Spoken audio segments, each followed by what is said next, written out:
अस्सलाम वालेकुम, मेरा नाम है बाबर आजमी। आप देख रहे हैं क्रिप्टो 1.0। सबसे पहले बहुत बहुत माजरत 2 दिन अपडेट ना देने के लिए। आज बिटकॉइन के बारे में बात करते हैं सबसे पहले, और जल्दी से आपको अपडेट कर देता हूँ। मार्केट में काफ़ी ज़्यादा पैनिक की सिचुएशन क्रिएट हो चुकी है, और जैसा कि मैंने आपको बताया था, यहाँ पे मैं आपको दिखा भी देता हूँ। मैंने पिछली वीडियो में, अपनी लास्ट जो वीडियो मैंने अपलोड की थी, उसमें मैंने बताया था कि जो फियर एंड ग्रीड इंडेक्स है वो 42 के ऊपर हमें नज़र आ रहा था। तो मैंने कहा था कि यहाँ से नीचे आने के चांसेस बहुत ज़्यादा हैं। तो देख लें, 42 से वापस वो 31 के ऊपर आ चुका है। और इसीलिए मैंने कहा था कि अभी कोई भी ट्रेड आपने स्पॉट के अंदर नहीं लेनी, क्योंकि मार्केट के नीचे आने के चांसेस हैं काफ़ी सारे। तो उसकी वजह ये थी कि बिटकॉइन में हमें एक पैराबोलिक सपोर्ट जो है वो देखने को मिल रही थी। पैराबोलिक सपोर्ट का मतलब ये है कि यहाँ पे हम ना तो हॉरिजॉन्टल लाइन ड्रा कर सकते थे, ठीक है, ना ही हम ट्रेंड लाइन ड्रा कर सकते थे। तो पैराबोलिक लाइन एक ड्रा करके हम एक उम्मीद के साथ थे इस कि बिटकॉइन इसको एज अ सपोर्ट यूज़ करेगा। लेकिन बिटकॉइन ने इसको भी तोड़ दिया। कुछ लोग इसको गलत तरीके से ड्रा कर रहे हैं। वो कैसे कर रहे हैं मैं आपको बता देता हूँ। वो अभी जो कैंडल चल रही है वो इसके हिसाब से ड्रा कर रहे हैं। आपने ऐसा नहीं करना होता। पैराबोलिक या अगर आपने ट्रेंड लाइन वगैरह कुछ भी आपने ड्रा करना होता है तो आपने पिछली हिस्ट्री देखनी होती है। नेक्स्ट आपने उसको वैसे के वैसे रहना देना होता है, और देखना है कि उसको तोड़ के बिटकॉइन या कोई भी कॉइन जो है वो नीचे आ रहा है या नहीं आ रहा है, ठीक है। तो हमारे पास जो सिचुएशन बनी है वो कुछ इस तरह से चल रही थी कि बिटकॉइन हमें ऊपर नीचे जो है वो होता हुआ नज़र आ रहा था, लेकिन हायर हाइज बनाता हुआ नज़र आ रहा था। अभी भी हायर हाई बना के ही बिटकॉइन नीचे आया है। पिछला जो हाई था वो था 23,831, और जो नेक्स्ट हाई बनाया है वो 24,800 के ऊपर बना है। तो एक हमें हाई तो देखने को मिला है। उसके बाद थोड़ा सा लो आता भी है, तो कोई ज़्यादा परेशानी वाली बात तो यहाँ पे नहीं होनी चाहिए। लेकिन अगेन मैं आपको बता दूं कि यहाँ पे कुछ लोग जो हैं वो बहुत ज़्यादा पैनिक होकर मार्केट से निकलते हैं, जिनकी वजह से मार्केट मज़ीद नीचे आती है। तो हमारे पास यहाँ पे 2 किस्म की सपोर्ट है। पहली जो सपोर्ट थी वो तो तोड़ दी बिटकॉइन ने, पैराबोलिक सपोर्ट तो तोड़ दी है। अब जो नेक्स्ट सपोर्ट बनती थी पैराबोलिक के बाद, वो बनती थी हमारे पास 23,230 के ऊपर, जो कि बनती थी हमारे पास 50 की मूविंग एवरेज, उसको भी तोड़ दिया। उसके बाद हमारे पास एक जोन है। ये वाला जो जोन है आप क्लियरली यहाँ पे देख सकते हैं।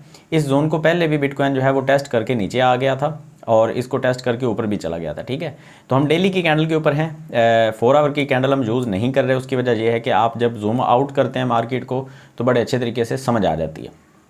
हमारे पास अभी जो सपोर्ट बन रही है वो 22,600 या 700 के करीब बन रही है। तो आपने एक तगड़े किस्म की नज़र रखनी है मार्केट के ऊपर कि अगर वॉल्यूम आता है, वॉल्यूम भी मैं आपको थोड़ा सा यहाँ पे एक्सप्लेन कर दूँ।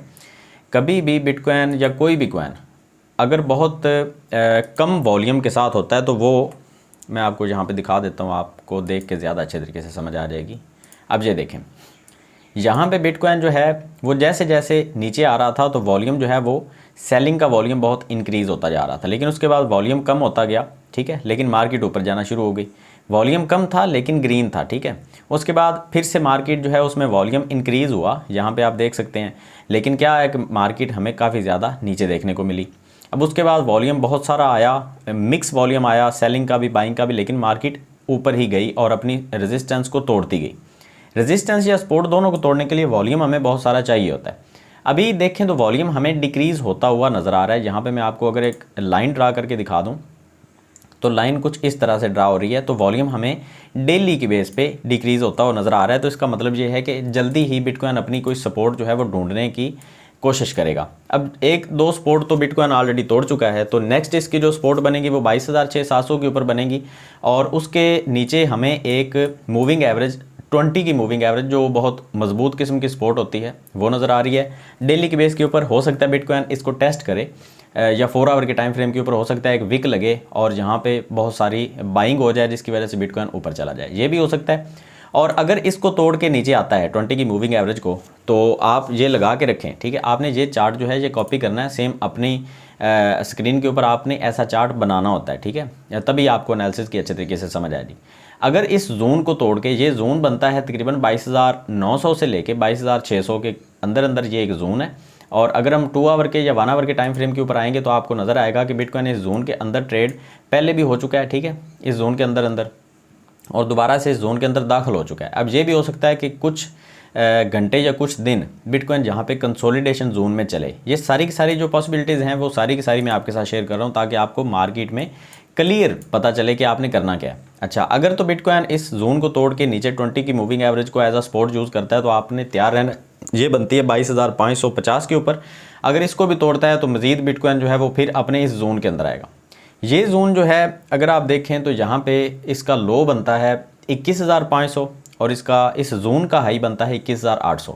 तो ये एक $300 का एक छोटा सा जोन है। तो इसके अंदर अंदर मार्केट चलेगी और शायद यहाँ से बिटकॉइन दोबारा से ऊपर हमें देखने को मिले। अच्छा, मुझे क्या लग रहा है, मैं अपना थोड़ा सा अपनी ज़ाती राय आपके साथ शेयर करने वाला हूँ। वॉल्यूम जैसे सेलिंग का डिक्रीज़ होता हुआ हमें नज़र आ रहा है, तो उसकी वजह से मुझे ये लग रहा है कि मार्केट में हमें अभी मज़ीद इससे ज़्यादा गिरावट शायद देखने को ना मिले और इस जोन से ही बिटकॉइन वापसी अपनी रिकवरी करे। और अगर रिकवरी करेगा तो बिटकॉइन क्योंकि हमें कुछ इस तरह से देखने को मिलेगा, ठीक है।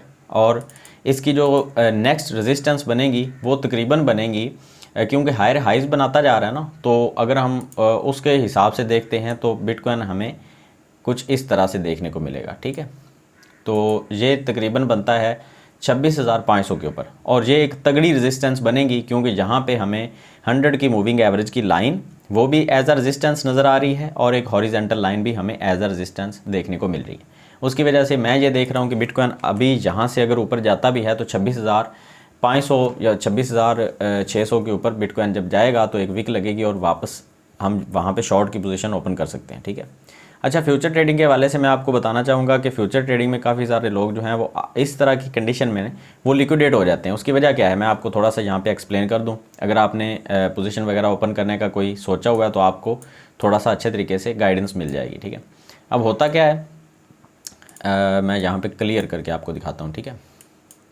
ये देखें, कुछ लोग जहाँ पे जिन्होंने शॉर्ट की पोजीशन ओपन की थी ये देख के कि बिटकॉइन जो है वो मतलब नीचे ही आ रहा है, इतने दिनों से नीचे ही आ रहा था, अब थोड़ा सा ऊपर गया तो मज़ीद नीचे ही आएगा, तो उन्होंने इस पॉइंट के ऊपर तकरीबन 18,600 के ऊपर आके जब बिटकॉइन की शॉर्ट की पोजीशन ओपन की थी वो सारे के सारे लोग लिक्विडेट हुए थे, ठीक है।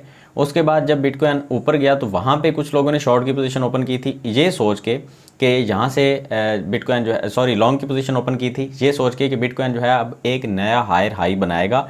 लेकिन क्या हुआ कि बिटकॉइन अपने इस जोन से बाहर ही नहीं निकला, ठीक है, और वापस आ गया। अब जब इतना नीचे आया तकरीबन आप देख सकते हैं बिटकॉइन ने 22,000 को टच किया और वापस आ गया था बिटकॉइन हमें 19,300 के ऊपर देखने को मिला। अब जब इतना नीचे आया तो लोग डर के यहाँ से निकल गए या कुछ लोग लिक्विडेट हो गए। तो जब भी आप फ्यूचर ट्रेड करें तो आपने मार्केट को जूम आउट करके ज़रूर देखना होता है। मिसाल के तौर पे आपने यहाँ पे एक पोजीशन ओपन की तो अगर थोड़ी सी मार्केट ऊपर जाती है, मिसाल के तौर पे आपने 22,860 के ऊपर अगर पोजीशन ओपन की है शॉर्ट की और बिटकॉइन चला जाता है 23,000 के ऊपर, तो ये मुमकिन है बिल्कुल कि यहाँ से ऊपर जा सकता है। लेकिन जो ज़्यादातर चांसेस हैं वो ये हैं कि ये एक फेक विक लगेगी और उसके बाद बिटकॉइन नीचे ही आएगा, क्योंकि अभी अपनी एक सपोर्ट के ऊपर नहीं है, जोन के अंदर है, जहाँ से वापसी के चांसेस तो हैं लेकिन सपोर्ट के ऊपर नहीं है, ठीक है। तो सपोर्ट इसकी जो बनती है वो मैंने आपको बता दी है। अच्छा, नेक्स्ट हम बात कर लेते हैं थोड़ी सी अथीरियम के बारे में। अथीरियम को लेके काफ़ी सारे लोग जो हैं वो लॉन्ग और शॉर्ट की पोजीशन ओपन करने के शौकीन हैं यहाँ पे। तो हम अगर डेली की कैंडल को देखते हैं तो अथीरियम हमें बिटकॉइन से थोड़ा सा डिफरेंट देखने को मिल रहा है, ठीक है। यहाँ पे आपको काफ़ी सारी लाइंस नज़र आएंगी, मैं ये सारी की सारी हिडन कर देता हूँ ताकि आपको अच्छे तरीके से मार्केट नज़र आ सके, ठीक है। यहाँ पे अथीरियम जो है अब एक सपोर्ट के ऊपर है और ये सपोर्ट तकरीबन 1580 के ऊपर बनती है। ये सपोर्ट मुझे लग रहा है कि उस हद तक कामयाब तो नहीं होगी, एक विक लगेगी जो 20 की मूविंग एवरेज की लाइन के ऊपर बनेगी सपोर्ट, और वो तकरीबन 1533 के ऊपर बनेगी और ये विक लगने के बाद अथीरियम जो है वो यहाँ से अपनी वापसी का सफ़र जो है वो तय करेगा। एक रेजिस्टेंस लाइन 100 की मूविंग एवरेज की आपको नज़र आ रही है, ये लाइन जब तक तोड़ के अथीरियम ऊपर नहीं निकलेगा तो हमें बुलिश नज़र नहीं आएगा। अथीरियम के मर्ज को लेके काफ़ी सारी खबरें चल रही हैं, अगर वो खबरें जो हैं वो फेक निकली या फिर दोबारा से अथीरियम के जो हैं फाउंडर विटालिक बटरन उनकी तरफ से अगर कोई न्यूज़ इस तरह की आती है कि हम मर्ज मज़ीद जो है वो लेट कर रहे हैं या अभी नहीं करेंगे, तो इस तरह की कोई खबर अगर आती है तो अथीरियम हमें काफ़ी ज़्यादा नीचे देखने को मिलेगा और हमें अगेन जो अथीरियम है उसकी एक तगड़ी सपोर्ट जो कि 1240 के ऊपर बनती है, अथीरियम हमें वहाँ पे देखने को मिल सकता है, ठीक है। तो आपने नज़र रखनी है अथीरियम के ऊपर। हमें जो 20 की मूविंग एवरेज की लाइन है वो तो 50 की मूविंग एवरेज की लाइन को क्रॉस करके ऊपर जाती हुई नज़र आ रही है, लेकिन ये एज अ सपोर्ट काम करने का मुझे लग रहा है कि ये एज अ सपोर्ट काम कर सकती है, या फिर अथीरियम जो है वो यहाँ से, बल्कि नहीं, यहाँ से वापस नहीं जाएगा क्योंकि काफ़ी सारे चांसेस हैं ये 20 की मूविंग एवरेज को टेस्ट करेगा, ठीक है। तो आपने तैयार रहना है मार्केट में हमेशा, अपने USDT आपने रेडी रखने हैं। और अगर हम MACD की बात करते हैं तो यहाँ पे आपको क्लियर नज़र आएगा कि अभी एक जो है वो क्रॉस होने वाला है, और ये क्रॉस जो है वो शायद ज़्यादा लंबा ना चले और मार्केट हमें दोबारा से बुलिश ही देखने को मिले। ये थोड़ा बहुत तो पैनिक की सिचुएशन बनती है। मैंने आपको बताया था जब फियर एंड ग्रीड इंडेक्स 40 के ऊपर चला जाता है तो लोग वहाँ पे सेलिंग करना शुरू कर देते हैं। इसलिए मैंने आपको कहा था कि आपने बाइंग नहीं करनी, आपने शॉर्ट की पोजीशन ओपन करनी है, लॉन्ग की नहीं करनी, ठीक है।